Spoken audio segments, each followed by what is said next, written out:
Hello everyone, and today we are with Bill Forrest, Hello. an expert inspector.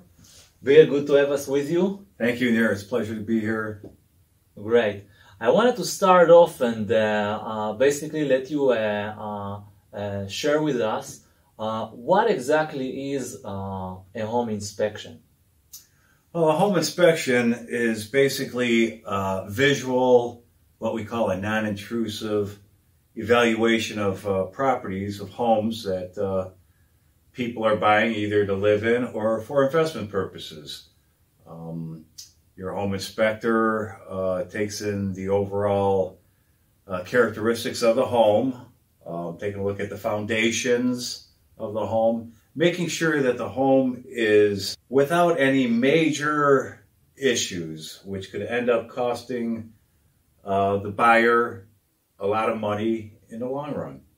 Okay, so I think it's an important thing that you mentioned just at the end, that the purpose of a home inspection is basically to reveal all the findings related to the condition of the physical property, correct? Correct. Home inspectors are looking for defects in the home, which will end up causing problems down the line if not repaired or not corrected.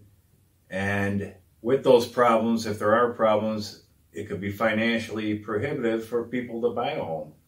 Great. So we're going to talk a bit more in the continue of the conversation about this important observation of things that are not necessarily defects right now. Of course, these are something that included, but also things that might become more of a severe issues down the road if not repaired. Correct. So Correct. in this sense, I think it's a really important observation. But before we drill into that, and now that you explained to us what a home inspection is, can you share with us a bit what is your experience as a home inspector? For general home inspections, I just completed my 5th year with my own company, and all that experience that I gained prior to becoming my own boss, basically, I put into use each and every day. So in total, like the inspections that you've done before you had your company, and then you have additional 5 years, how many years in total have you been doing inspections? That would rate up there just about between 30 and 31 years. Wow, that's a heck of an experience. Yes, it's been fun. Nice. So I think it's very good to have someone with so much experience with you to drill a bit into more of the details for the investors. So stay tuned, because we're going to talk with Bill about more specifics regarding the home inspection. What are we doing? When are we doing it in the process? And why are we doing it for? And what's in it for the investors when they reading the inspection report as they should? So Bill, can you explain for the investors process-wise, when does a client, a buyer, investor, a home buyer or investor is coming to you asking for the home inspection? What stage of the transaction is it for the client? Okay, after the client finds a property and they've made an offer on that property and their offer has been accepted by the seller, is when the home inspector comes into play. At that point, the home inspector will make arrangements to go to the property, and usually, depending on the size of the property and the condition of the property, that inspection can last between 2, and the longest inspection I ever had was 6.5 hours. All right, but it all depends on, like I said, the size of the property and the condition of the property. And what are the important things for a client to make sure in terms of the property before the inspector comes in, so the property would be inspectable?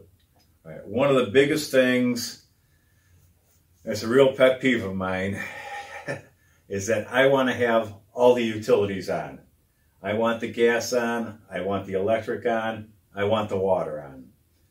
All right, I not only want all the utilities on, but any appliances, and when I say appliances, I mean furnaces, air conditioner, hot water tanks, faucets at the sinks, faucets at the showers.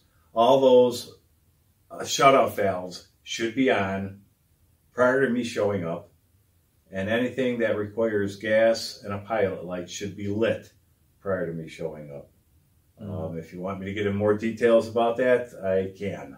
Okay, I think it brings an important point that when we think about property inspection, we have to understand when it comes in the process, when you have the property under contract.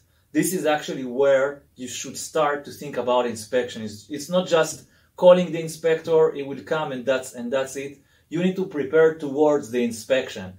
And knowing these kind of elements, of course, these are just examples and we know there are more, but what we want to convey to the investor, that when he brings an investor an inspector to the property, he needs to know and make sure that the property is ready for the inspection. Correct. So I think this is really important. One element is like, I call it like inspectability, because otherwise the client lose, because he will not get the full scope of outputs that he could have received from a full inspection scope if he would prepare it accordingly. Exactly. In a lot of situations when I show up to a property and I've been promised that all the utilities will be on, and I show up and lo and behold, I'm already done with the outside of the home. I'm coming inside and I'm trying to figure out how come I'm not getting any hot water. I find out the gas is off. All right, it's one of my pet peeves because I've been promised that all these utilities are going to be on, and I just wasted my time. And a lot of times,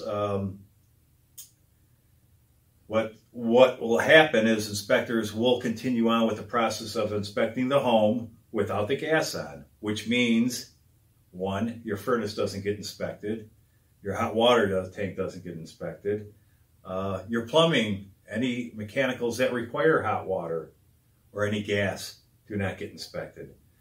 Now, with NAIR, I've been working with NAIR. One of the first things I do when I show up to a property is make sure that all the utilities are on. And if they're not, we just schedule it for another day. Exactly. So what I want to convey to the investors here, that when you prepare for an inspection, you should know what is the checklist for you to be prepared for the investor.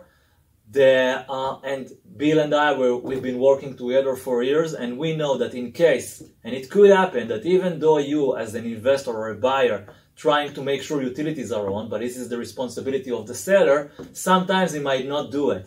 The worst outcome of it is that the inspector would still do the inspection, and then you don't get the full scope of inspection as you could have if the utilities were on. So this is why it's also important to be aligned with the inspector and tell them, we are working to make the house fully inspectable. What do you need in order to have the property fully inspectable? And align expectation with the inspector that otherwise you wouldn't approve the inspection. It's not something that it's a desirable outcome, but it's a preferred one versus doing a partial inspection. Yes, correct. Okay.